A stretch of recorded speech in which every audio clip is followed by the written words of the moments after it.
para que el señor Villanueva y el señor Ceballos vengan a su Congreso a dar explicaciones del cargo temporal que tienen, que es el de ministros. Porque los congresistas son congresistas durante 5 años, pero los ministros, presidente, se los lleva el viento. Pueden durar un día, como el señor Olivera, o pueden durar quizá 3 meses, 6 meses, y después ya son fusibles. Y si son parlamentarios, regresan acá. Pero a algunos parlamentarios les gusta el fajín de ministros porque eso sí da poder. Acá uno lo único que tiene es su voz, su palabra, y no tiene más poder, presidente. Muy poco es el que se tiene. Entonces, claro, la seducción del poder, del fajín, los ubica a ellos mentalmente en que son ministros. ¡Ah, qué pena que son!, ¿no? O sea, ya lo secundario, ser congresistas. Y no se dan cuenta, presidente, que el foro de discusión de la política en el Perú no son pues los sets de televisión, es el Congreso de la República. Y en el Congreso de la República se debaten los temas de fondo. Y entonces, cuando escuchamos al premier y congresista César Villanueva, directo amigo, venir con un lenguaje de concertación, de que todos necesitamos estar juntos en esto, que ningún poder del Estado debe ser marginado en la lucha contra la corrupción, que se trata aquí de que la unidad de los peruanos nos lleve a puntos importantes. Nosotros decimos, bueno, ¿quién va a estar en contra, no? Pero transponen esa puerta, presidente, y cuando ven ya un micrófono periodístico, empiezan pues con la cantaleta que ya nos tienen, ¿no? La última de hoy, presidente, ya ni siquiera de hace 3 días o hace 5 días. César Villanueva, con sus actuaciones, el Congreso se va a cerrar a sí mismo. Muy bien. ¿Y acá por qué no nos dice cuáles son esas actuaciones, presidente? Porque viene, nos dice que nos hace un relato, está bien, ha habido cierta autocrítica, pero ¿por qué no nos dice pues cuáles son las actuaciones que no le gustan? Porque él es vocero del gobierno. Quizá porque no quiera que después le contestemos. Pero es inevitable, pues, presidente. ¿Cómo le tenemos que contestar al señor Vizcarra, presidente de la República, que hoy día ha dicho lo siguiente? Dice, los peruanos saben perfectamente quiénes se dedicaron semana tras semana no solo a proteger a los responsables de los actos de corrupción, sino también a bloquear las investigaciones. El señor Villanueva, de acuerdo a la Constitución, es el vocero oficial del gobierno. Como al presidente de la República no se le puede traer acá para que nos explique, él tiene la obligación de explicar lo que el presidente de la República ha dicho. Es el traductor del presidente de la República. Entonces que nos diga, pues, que nos acuse de saboteadores, que nos acuse de todo, pero a ver, que muestre pues las evidencias y las pruebas, porque ahora está de moda, ¿no es cierto? Hay que mostrar evidencias y pruebas antes de salir a la prensa a lanzar este tipo de epítetos y acusaciones. Lo que pasa es que el señor Vizcarra no gobierna, pues. El señor Vizcarra se levanta todos los días a preguntar qué han dicho en el Congreso para contestarles, porque eso me da réditos, eso me permite estar bien en las encuestas, porque golpear al Congreso es provechoso, es rentable. ¿Cuándo le hemos escuchado al señor Vizcarra hablar de la reconstrucción del norte? Meses que no habla de ese tema. ¿Habla de la anemia? No, no habla de la anemia. ¿Habla del aumento de la delincuencia en nuestro país? Tampoco. En los diarios especializados se acaba de señalar que el Perú ya ha tenido un decrecimiento económico para este último mes. ¿Ha salido el señor Vizcarra a explicarlo por qué? No, no está gobernando el señor Vizcarra. No está gobernando. Solo tiene una palabra en el cerebro, chávarri. Todo su programa de gobierno se reduce a eso y a ver cómo ataca al Congreso. Y entonces, si las palabras del señor Villanueva ahora son palabras para salir del paso, entonces no le vamos a creer. Pero si sus palabras, las de ahora, las repite después afuera y se deja de seguir insistiendo en el tema de cerrar el Congreso, entonces podremos empezar a creerle. El problema es que el premier no tiene credibilidad. Y no la tiene porque los dos congresistas ministros que están aquí presentes vinieron aquí también el 4 de agosto, presidente, por el pedido que hizo el congresista Víctor Andrés García Belaúnde. Y hablaron acá. Y votaron acá a favor de los proyectos que se habían consensuado entre todas las bancadas, incluida la bancada de gobierno. Y después salieron y dijeron que iban a pedir que se votara en contra de lo que se había estipulado ahí. Y el señor Vizcarra se compra ese pleito. O sea, nos metieron un contrabando acá y después nos acusan a nosotros de contrabandistas. Entonces, yo tengo la impresión, presidente, de que estamos siempre en una actuación teatral. Este no es el Congreso, sino un teatro. Voy y cumplo el papel, les hablo bonito y me voy. Y el señor Villanueva, entonces, tiene la obligación de mantener la coherencia de sus palabras fuera de este recinto y no volver a insistir con ese tipo de ataques que se hace permanentemente, buscando la confrontación para evadir y eludir la responsabilidad.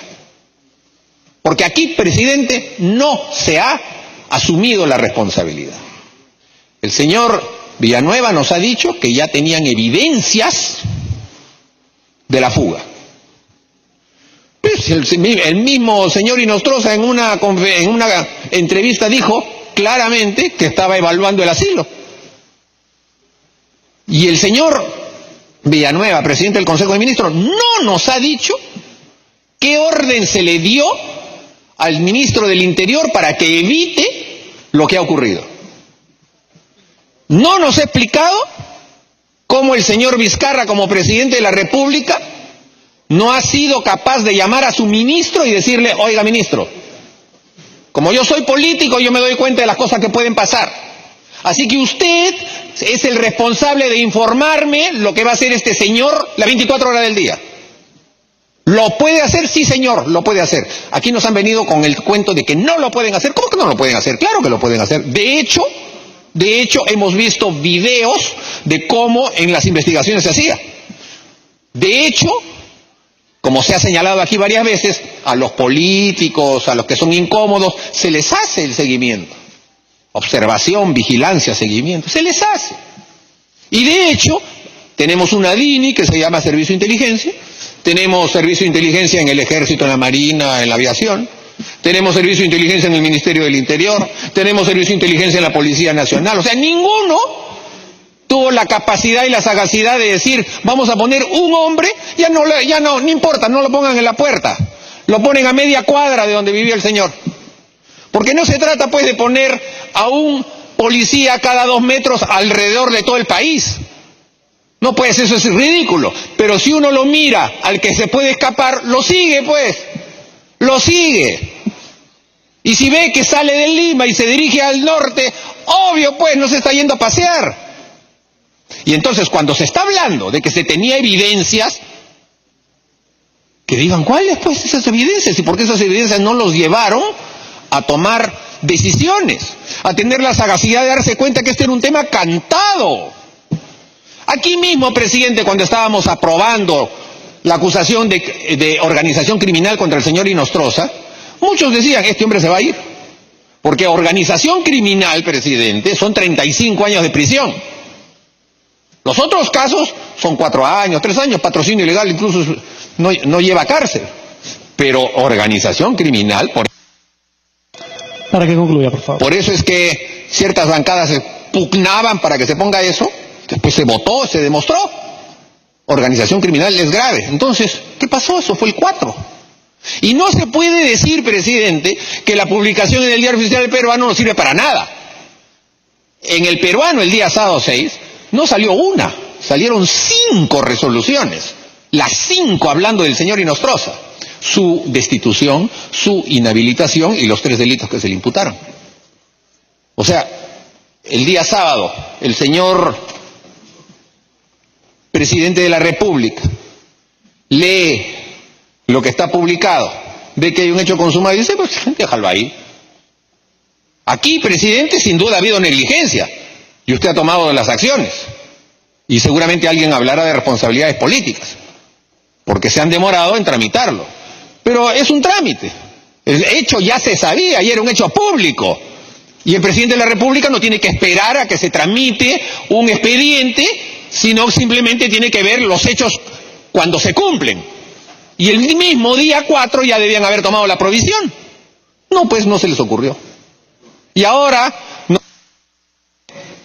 Van 10 minutos para que concluya, por favor. Ahora nos informan de que está viajando un grupo de militares, que la alerta roja, que el procedimiento, ya nos han dicho que el procedimiento dura 80 días, o sea que ya comienza a ponerse laxo el tema, presidente, ya en desesperación de ver qué hacen. El señor Toledo se fue igualito. Ya están pasando 2 años y medio y hasta ahora no hay cuaderno de traición. Eso también debería responder el señor ministro de Justicia. Y su procurador, el señor Enco, que le encanta hablar de los congresistas, al señor Enco, de golpear a los congresistas, pero cuando se trata de ser efectivo en su puesto, no, pues ahí, a ver dónde está el escrito que ha presentado el señor Amado Enco pidiendo que se le ponga una medida de restricción más severa al señor Inostroza, es decir, la detención. No me digan que no se puede, porque el señor Inostroza no había sido todavía acusado por este Congreso y ya le habían puesto una medida restrictiva, que era la de no salir del país desde el 13 de julio. ¿Cómo es posible que digan que no se le podía poner una medida más severa si ya le habían puesto una? ¿Acaso a cualquier peruano, si no tiene proceso, se le puede poner una medida así? No, señor. Esa medida solo la pone un juez y dentro... Para que concluya, por favor. O sea, voy a terminar, presidente. O sea que él ya estaba sometido... presidente, ya estaba sometido a un proceso de investigación preliminar del Ministerio Público, el señor Inostroza, con un juez que había ordenado que no saliera del país. O sea, no se puede decir que no se podía usar la misma vía para simplemente pedir otra medida que es más grave, nada más, pero la medida es igual, son medidas restrictivas para asegurar el proceso. Entonces, presidente, aquí ha habido absoluta negligencia o ha habido absoluta complicidad. Y la complicidad, el primer sospechoso no es el Congreso, presidente. El primer sospechoso es el gobierno. Por ahí ya comenzaron las especulaciones de qué sabe el señor Inostroza del señor Vizcarra. Porque no olvide que el nombre del señor Vizcarra también se menciona en el audio del señor Inostroza con el señor Camayo y el señor Walter Ríos. Así que, presidente, yo creo que si el lenguaje del señor presidente del Consejo de Ministros es un lenguaje sincero, la mano tendida está, presidente, y trabajamos juntos contra la corrupción. Pero si se sale, o el presidente de la República o él, vuelven con la cantaleta del Congreso tiene la culpa, que la demora, etcétera, entonces lo que están trayendo es ingobernabilidad en el Parlamento. Lo que están haciendo es simplemente politiquería. Y eso se tiene que evitar si uno realmente quiere ser un presidente del Consejo de Ministros que trascienda. Gracias, presidente. Gracias, congresista Mulder. Tiene la palabra la congresista Beteta.